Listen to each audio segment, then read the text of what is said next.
예수님이 부활하신 것이 우리와 무슨 상관이 있습니까? 예수님은 예수님이고 나는 예수님과 다른 사람이 아닙니까? 예수님은 무슨 능력이든지 행하실 수 있고 우리와는 다른 분이 아닙니까? 예수님이 다시 살아나신 것은 먼 나라에서 일어난 어떤 일이 아닙니까? 그리고 예수님이 다시 사신 것은 나와 전혀 상관없는 어떤 분의 이야기가 아닙니까?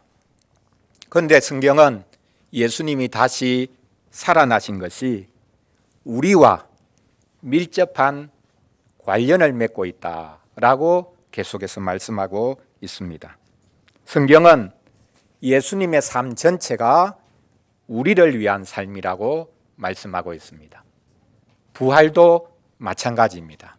예수님의 부활은 그분 혼자가 경험한 사건이 아니라 우리를 위한 사건, 우리를 위한 부활이라고 성경이 말씀하고 있습니다. 왜냐하면 예수님은 우리와 똑같은 사람, 둘째 아담으로서 이 땅을 사셨고 또한 다시 살아나셨기 때문입니다. 예수님은 우리와 똑같은 인간으로서의 부활을 하셨습니다.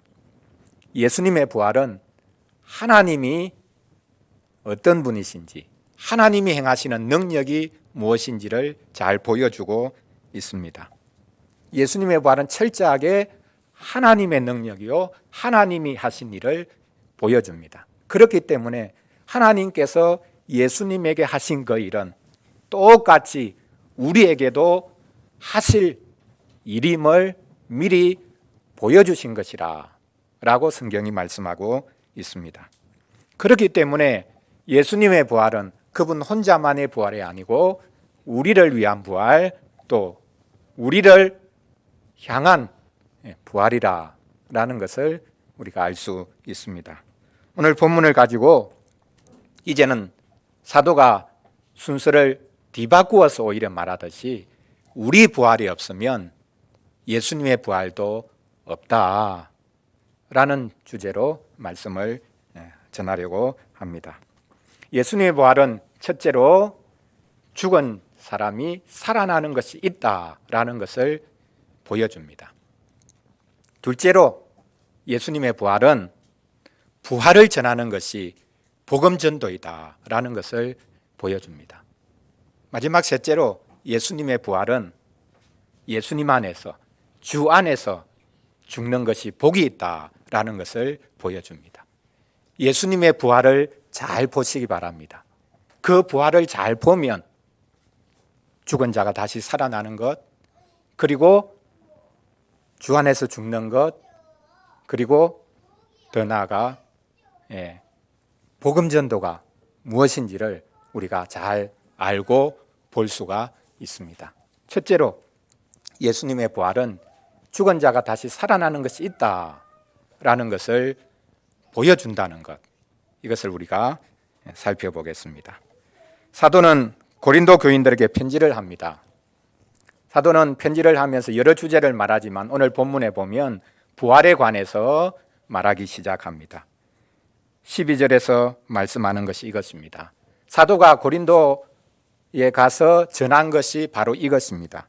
그리스도께서 죽은 자 가운데서 다시 살아나셨다. 사도가 전한 것 오직 이것입니다. 부활의 복음을 전했습니다. 예수님이 죽으신 것뿐만 아니라 그리스도께서 다시 살아나셨다. 사도 바울은 가는 곳곳마다 이 부활의 복음을 전했습니다. 그런데 이상하게도 고린도 교인들은 예수님 그리스도의 부활은 믿어도 사람의 부활, 자기들의 부활은 믿지 못했습니다. 어떻게 된 것일까요? 그들은 그리스도와 신자의 연결을 제대로 이해하지 못하고 있었다라는 것을 알 수 있습니다. 당시는 헬라 사회였기 때문에 사람의 몸을 무시했습니다. 사람의 몸은 죄악된 거고 영혼만이 영원히 불멸한다라고 생각했습니다. 그래서 어떻게 보면 사람의 죽음을 당연하게 생각했을 뿐만 아니라 죽음을 기다렸습니다. 왜냐하면 사람이 죽는 순간에 사람의 몸 안에 갇혀있던 영혼이 해방되어서 영혼이 불멸하기 시작하니까 몸은 없어지고 사라지고 영혼이 이제 그때부터 자유롭게 해방되어서 불멸하는 상태로 들어가기 때문에 죽음은 어떻게 보면 헬라인들에게 기다려야 할 것이었습니다. 영혼이 몸으로부터 해방되는 시간이기 때문입니다. 죽은 이들의 몸이 다시 살아난다는 것, 이것은 헬라 사람들에게는 도무지 있을 수도 없고 이해할 수도 없는 일이었습니다. 그런데 이들이 복음을 듣고 그리스도의 부활을 믿었습니다. 그런데 이상하게 그리스도의 부활은 믿었지만 자기들의 부활은 믿지 못하고 있습니다. 왜 그렇게 했습니까? 예수님은, 그리스도는 예외적인 분이다, 이렇게 생각을 했던 것일까요? 그래서 사도가 말합니다. 이제 순서를 뒤바꾸죠. 13절을 보십시오. 이것이 오늘 본문에서 3번이나 계속 반복되는 내용인데요. 만일 죽은 자의 부활이 없으면 그리스도도 다시 살아나지 못하셨을 것이다 라고 말하고 있습니다. 순서를 바꾸어 버립니다. 그리스도가 먼저이지만 이제는 그리스도께 속한 이들, 그들을 먼저 앞세웁니다. 우리를, 사람을 먼저 앞세웁니다. 죽은 자의 부활이 없는데 어떻게 그리스도가 다시 살아난 것이 있을 수 있겠냐, 이렇게 말을 합니다. 무슨 말입니까? 그리스도와 그리스도께 속한 자들, 믿는 이들이 하나라는 것입니다. 딱 붙어 있다는 것입니다.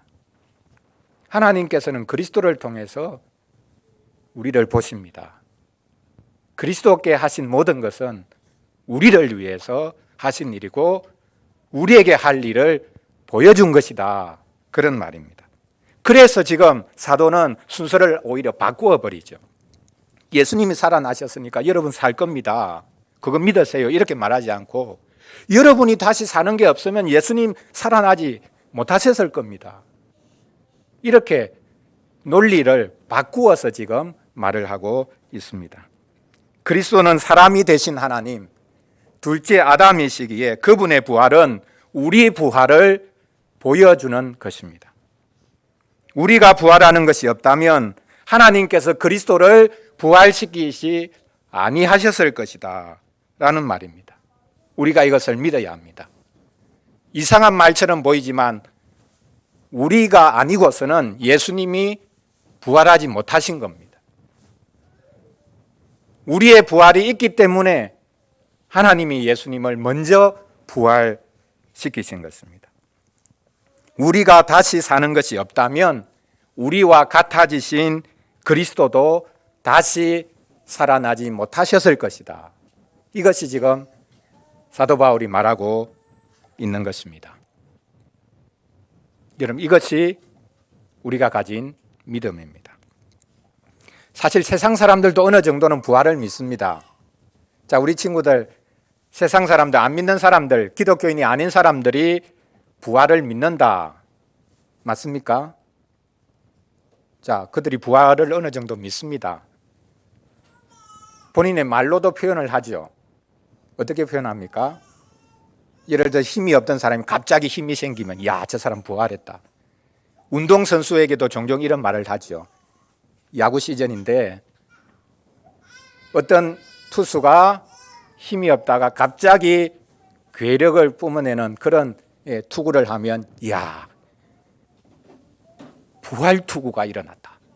타자도 아무런 방망이 힘을 못 쓰다가 갑자기 방망이가 불을 뿜으면 부활타다, 이렇게 표현을 합니다. 야, 저 사람 부활했어. 힘이 없다가 갑자기 새로 살아난 것 같아. 부활이라는 말을 세상 사람들도 종종 씁니다. 그런데 자신의 부활은 믿으면서 왜 예수님의 부활은 못 믿겠다는 것일까요? 예수님의 부활은 인간 능력의 부활이 아니라 하나님의 능력으로 다시 살아나신 것이기 때문입니다. 자신의 부활은 믿어도 하나님이 일으키시는 부활은 믿지 못합니다.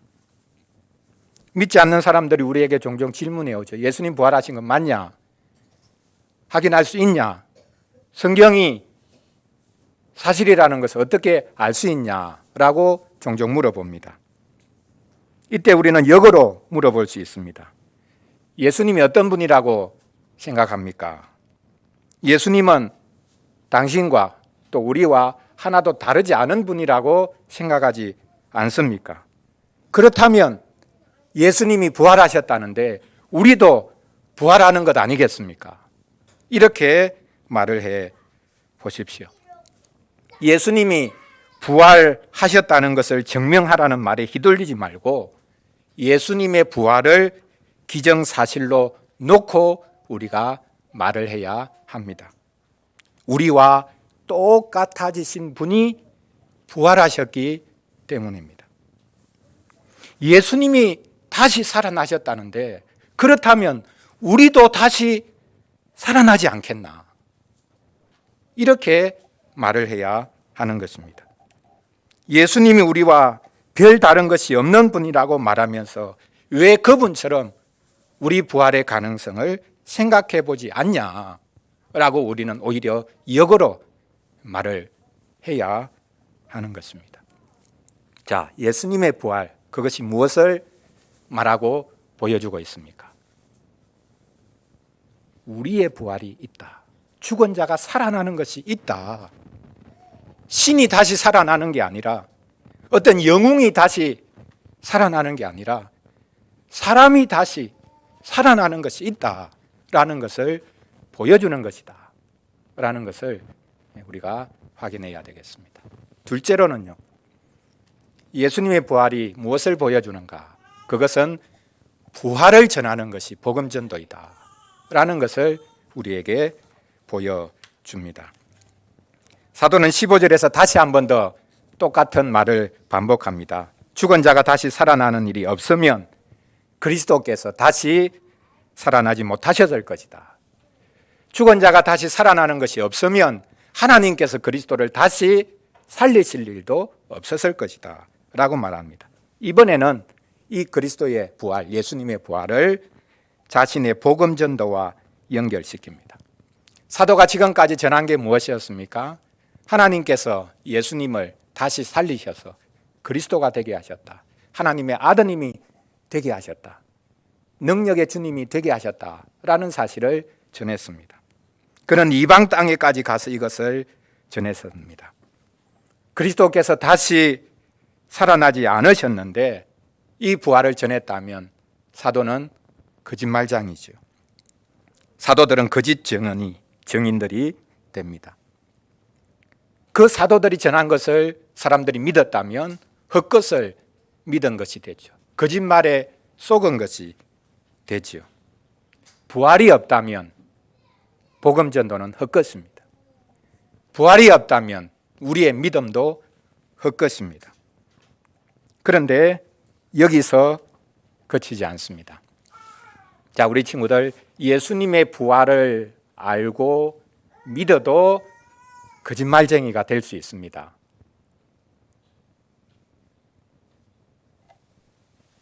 다른 것을 더 함께 더불어 믿어야 되는데요. 예수님의 부활을 믿어도 거짓말쟁이가 될 수 있다. 어떻게 예수님의 부활을 믿는데 거짓말쟁이가 될 수 있습니까? 그가 전하는 복음이 거짓말이 될 수 있습니까? 예수님이 부활하신 것이 우리를 위한 것이다. 이것을 전하지 않으면 그 복음 전도는 거짓말에 불과합니다. 예수님 살아나셨다. 맞죠? 예수님 그분 혼자 살아나셨다. 그게 복음이 아닙니다. 예수님 그분이 살아나신 것은 우리를 위해서 살아나신 것이다. 우리의 부활을 미리 보여주기 위해서 그분이 먼저 일으킴을 받은 것이다. 이것이 복음입니다. 여기까지 말하지 않으면 예수님의 부활을 아무리 말해도 거짓말에 불과할 수 있습니다. 하나님이 예수님을 부활시키신 것은 우리를 위해서 하신 일이기 때문입니다. 우리를 살리시기 위해서 그리스도를 먼저 살리셨습니다. 고대로부터 영웅들의 부활을 믿었습니다. 사도들도 이에 합세해서 예수라는 위대한 영웅의 부활을 보라고 한 것이 아닙니다. 예수님의 부활은 인간 속에 내재되어 있는 부활 능력을 보여주는 것이다 라고 말한다면 그것은 거짓말입니다. 예수님의 부활을 통해 나도 부활할 수 있겠다. 단지 인간의 능력으로 우리 속에 있던 어떤 능력이 폭발하는 것, 그것을 부활이라고 생각한다면 거짓말이죠. 또 다른 거짓말은 우리가 다시 살아나는 것을 믿지 않으면서 그리스도의 부활만을 따로 떼어서 그 부활을 그분 혼자만의 부활이라고 말하는 것 또한 거짓말입니다. 그리스도의 부활은 우리의 부활을 보여주기 위해 먼저 있었습니다. 하나님께서는 둘째 아담이신 그리스도 그리고 마지막 아담이신 그리스도를 다시 살리셨습니다. 왜 살리셨습니까? 그분을 살리는 것을 통해서 우리도 함께 살리실 것을 보라고 살려주신 것입니다. 하나님께서는 예수님의 부활을 통해 예수님 그분의 부활을 볼 뿐만 아니라 너희들의 부활을 그분께 속해서 보라고 말씀하고 계십니다. 복음은 예수님의 부활, 그리스도의 부활이 우리를 위한 부활, 우리 때문에 부활한 것임을 보여주고 전하는 것입니다. 그러므로 복음은 하나님이 그리스도께 하신 모든 것이 우리를 위해서 하신 것이다 라는 것을 전하는 것입니다.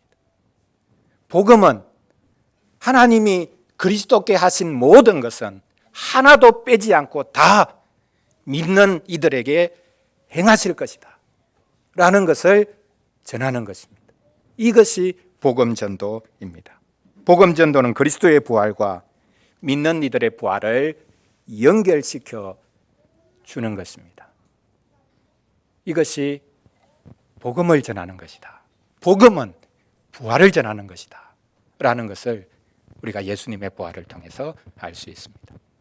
마지막 세 번째로 예수님의 부활은 죽음을 비춰주기도 합니다. 예수님의 부활은 주 안에서 죽는 것이 복이 있다라는 것을 보여줍니다. 사도는 16절에서 세 번째로 다시 말하죠. 죽은 자가 다시 살아나는 것이 없다면 그리스도도 다시 살아나는 일이 없었을 것이다 라고 세 번째로 말합니다. 이번에 세 번째로 말할 때는 그리스도의 부활을 우리의 삶 그리고 우리의 죽음과 연결시키기 위해서 말합니다. 예수님의 부활은 우리의 부활만이 아니라 우리의 죽음과 관련을 맺고 있습니다. 사도는 부활이 없다면 그리스도 안에서 죽은 자들이 망했을 것이다 라고 말합니다. 맞습니다. 예수님이 다시 살아나지 않으셨다면 우리의 삶도 사실 우리의 죽음도 무의미한 것에 불과한 것이 됩니다. 프랑스의 유명한 사상가라고 할 수 있고 또한 기독교인이라고 할 수 있는 파스칼이라는 사람이 팡쉐를 썼습니다. 이 팡쉐를 쓰면서 그가 믿지 않는 이들에게 이렇게 말합니다. 여러분, 내기를 한번 걸어보세요. 지금은 여러분 하나님이 계신지 계시지 않는지 모르죠. 알 수 없죠. 그럼 어떻게 해야 됩니까? 한번 내기를 걸어보세요. 하나님이 계신다고 생각하고 한번 살아보세요. 그리고 하나님을 믿어보세요. 말이 안 되죠. 아니, 믿지를 않는데 어떻게 믿으라는 말입니까? 근데 하나님이 계시지 않는다고 생각하는데 하나님이 계실 가능성이 있으니까 계신 것처럼 믿고 한번 생활해 보라는 겁니다. 자, 그러면 자, 인생의 끝에 가서 어떤 결론이 나오겠습니까? 만약 하나님이 계시지 않는다면 손해 본 겁니까? 하나님 계시지 않는다면 자기 마음대로 살 수가 있었을 텐데 하나님 계신 것처럼 살았으니까 도덕적으로 살고 열심히 잘 살았겠죠. 그러니까 크게 손해본 거 아니지 않겠냐. 근데 진짜 하나님 계신다면, 죽고 난 다음에 하나님이 계신 것을 그가 보고 발견한다면 그것만큼 크게 유익된 게 어디 있겠냐. 그러니까 하나님이 계시든지 계시지 않든지 관계없이 하나님이 계신다고 생각하고 사는 삶은 크게 손해보는 삶이 아니다. 이것도 말이 안 되는 이야기인데요. 그 정도로 이 파스칼은 하나님을 한번 믿어봐라. 하나님 그분이 계신데 지금은 계시지 않는 것처럼 그렇게 생각한다 할지라도 그분이 계신 것처럼 생각하고 한번 믿어보세요. 얼마나 그게 복된 것인지 알 수 없습니다. 그렇게 해서 계신 것처럼 살아보는 게 참된 믿음은 아니겠죠. 그런데 지금 사도는 오히려 반대로 말합니다. 예수님의 부활이 없으면 우리가 사는 삶 전체가 소용없는 삶이다. 우리의 죽음조차도 소용없는 것이다. 라고 말하고 있습니다. 우리가 다시 사는 것이 없다면 믿고 죽는 것이 가장 큰 손해일 수밖에 없지 않겠냐. 우리가 다시 사는 것이 없다면 믿고 죽는 것이 가장 멍청한 짓이 아니겠냐. 폭망각이다. 라고 말하고 있습니다. 믿는 사람들도 결국은 이익과 손해를 따지는 것이냐 라고 말할지 모르겠습니다. 그러나 이것은 삶과 죽음의 문제이기 때문에 사도는 우리가 다시 사는 것이 없다면 우리가 사는 것도 우리가 죽는 것도 무슨 소용이 있겠냐라고 말하고 있습니다.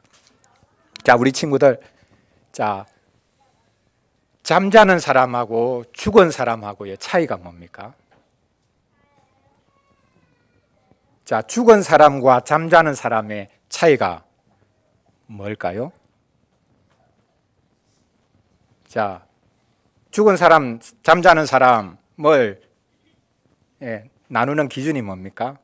어떻게 해서 이 사람이 죽은 사람이다, 아니면 이 사람은 자는 사람이다 알 수 있습니까? 코에 가까이 가서 숨 쉬는지 보면 알 수 있습니까? 죽은 것처럼 자는 사람도 있습니다. 그런데 잠자는 사람과 죽은 사람을 나누는 것은 흔들어 깨워보면 되죠. 흔들어 깨워보면 잠자는 사람은 일어납니다. 그러나 죽은 사람은 아무리 흔들어 깨워도 일어나지를 않습니다. 죽었기 때문에 흔들어 깨워도 소용이 없습니다. 사도는 그리스도 안에 있는 이들, 그들은 죽어도 죽은 것이 아니라고 말하고 있습니다. 그래서 그리스도께서 다시 살아나지 아니하셨더라면 그리스도께 속해서 잠자는 자들은 망했을 것이다 라고 말합니다. 여기서 잠자는 자들이라고 믿는 이들을 표현하고 있습니다. 그리스도 안에 있는 이들의 죽음은 잠을 자는 것이다 라는 뜻입니다. 똑같은 죽음이지만 그리스도께 속한 이들, 그리스도의 부활을 믿는 이들, 그래서 자기도 그리스도와 함께 살아났다고 믿는 이들은 잠자다가 깨어날 것입니다. 죽어서도 그들은 다시 깨어날 것입니다. 하나님께서 우리를 다시 살리시기 위해서 그리스도를 먼저 살려주셨기 때문입니다. 그리스도께서 우리에게 빚지고 있다는 뜻이 아닙니다. 그리스도께서 철저하게 우리와 하나 되셨다라는 것을 보여주고 있습니다. 하나님께서는 그리스도를 통해서만 우리를 보십니다. 우리를 직접 보지 않으십니다. 우리는 죄로 인해서 죽은 자들이지만 그리스도를 통해서 우리를 보시기 때문에 우리를 살아있다고 보시는 겁니다. 그래서 우리의 육체적인 죽음이 우리를 영원히 죽이는 것이 아니라 오히려 우리는 죽음과 더불어서 새롭게 사는 은혜를 누리게 되는 것입니다. 그리스도께서 다시 살아나셨기 때문에 그리스도 안에서 죽는 자들은 가장 복된 자들입니다. 이 사실을 표현하기 위해서, 드러내기 위해서 사도는 믿는 이들을 잠자는 이들이라 이렇게 표현하고 있습니다. 그런데 여러분, 사람들이 다 죽음을 두려워하는 것은 아닙니다. 의외로 죽음을 두려워하지 않는 사람들이 있습니다. 저도 죽을 때는 어떻게 될지 모르겠지만 죽음이 크게 두렵지 않습니다. 뭐 사는 게 별거 있나 이 생각하기 때문에. 사는 게 너무 고통스러우면, 사는 게 지옥 같으면 차라리 죽는 게 낫겠다. 그 죽음을 두려워하지 않는 사람들이 분명히 있습니다. 중세시대 때 사람들이 죽음에 대한 공포 속에 있었습니다. 그러나 그 죽음의 공포를 떨쳐버리려고 생겨난 문학 내용이 있는데요. 그것이 죽음과 함께 춤을이라는 문학의 내용입니다. 그 문학이나 안 그러면 예술, 그림에 보면 사람이 해골과 더불어서 막 춤을 춥니다. 온 동네 사람들이 해골이 중간중간에 있고요. 사람들이 전부 손을 잡고 해골과도 손을 잡고 춤을 추고 있습니다. 그만큼 죽음이 가까웠던 시절에 사람들이 죽음을 잊어보려고, 아니면 사는 게 죽음과 그리고 죽음이 사는 것과 크게 다르지 않은 것이구나, 오히려 달관하기 위해서 이렇게 해골과 더불어서 춤을 추는 그런 모습을 보였습니다. 그 정도로 죽음은 가까이 있습니다. 그러나 그리스도께 속한 이들은 진짜로 죽음과 함께 춤을 출 수도 있습니다. 요한계시록 14장 13절에 보면 하나님의 진노를 벗어난 이들을 향해 외치는 음성이 있습니다. 장례식 때 종종 이 말씀을 묵상하고 나누기도 하는데요. 지금 이후로 주 안에서 죽는 자들은 복이 있도다. 하늘에서 울려 퍼진 음성입니다. 공중에서 이 소리가 울려 퍼진 이후에 성령께서 이 소리에 화답하십니다. 그렇다. 이제 그들이 수고를 거치고 쉬리니 이는 그들이 행한 일이 따라다니기 때문이다. 우리가 죽을 때 아무것도 가지고 갈 수 없지만 그리스도께 속한 이들은 그들이 행한 아무리 작은 일도 그들을 졸졸 따라다닌다. 죽음이 모든 것을 다 빼앗기고 잃게 되는 때가 아니라 오히려 누리는 때라는 것을 보여주고 있습니다. 그렇다면 우리는 죽어도 괜찮습니다. 다시 사는 것이 있기 때문입니다. 죽음을 두려워할 필요가 없습니다. 심지어 내가 어떤 모습으로 죽을 것인가, 그것에 대해서 염려할 필요도 없습니다. 죽는 순간의 모습을 우리가 가꿀 이유가 없는 것입니다. 어떤 모습으로 죽느냐가 죽음 이유를 결정하는 것이 아닙니다. 성도라도 비참한 모습으로 죽을 수 있습니다. 치매를 앓고 모든 기억이 사라진 상황에서 죽을 수도 있습니다. 죽는 순간의 모습으로 우리가 결정되는 것이 아닙니다. 죽는 순간에 그 마지막 한 장면이 어떻게 우리의 삶 전체를 대표할 수가 있겠습니까? 중요한 것은 어떤 형태의 죽음이냐가 중요한 것이 아니라 주 안에서 죽음을 맞이하느냐 하는 것입니다. 사랑하는 성도 여러분, 예수님의 부활에 모든 희망을 거는 이들이 있습니다. 예수님의 부활은 사람에게 있는 부활 능력을 보여준다고 생각하기 때문입니다. 반대로 예수님의 부활에 절망하는 이들도 있습니다. 나는 늘 아이고 죽겠다 그런 소리만 하고 사는데 예수님은 부활하셔서 우리를 기죽이시기 때문이라고 생각하기 때문입니다. 둘 다 오해하고 있습니다. 예수님의 부활에 희망을 거는 사람, 예수님의 부활에 절망하는 사람, 둘 다 예수님의 부활을 오해한 것입니다.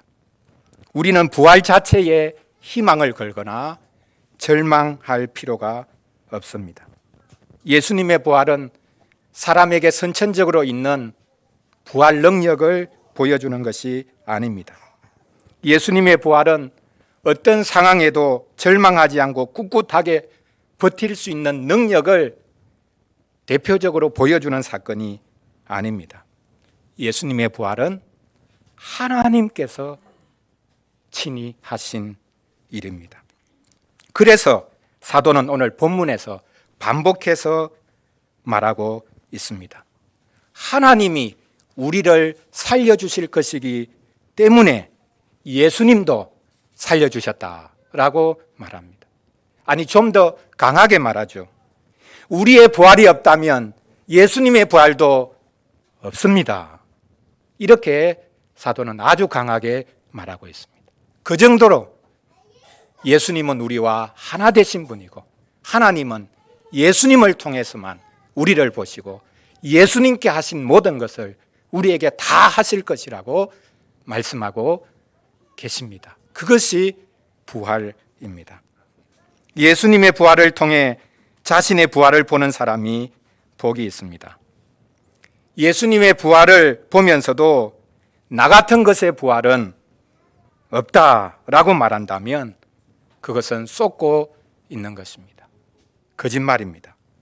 예수님의 부활을 통해 우리의 죽음조차도 결코 헛되지 않다는 것을 우리는 알 수 있습니다. 이렇게 우리는 예수님의 부활을 통해 우리의 부활, 우리의 삶, 우리의 죽음도 볼 수 있습니다. 예수님의 부활은 모든 것을 보는 바른 눈을 열어줍니다. 나 자신을 볼 수 있는, 내가 누군가, 하나님이 나를 어떻게 보시는가, 하나님이 나를 어떻게 받으시는가 라는 것을 볼 수 있도록 만들어주는 창, 그것이 바로 예수님의 부활입니다.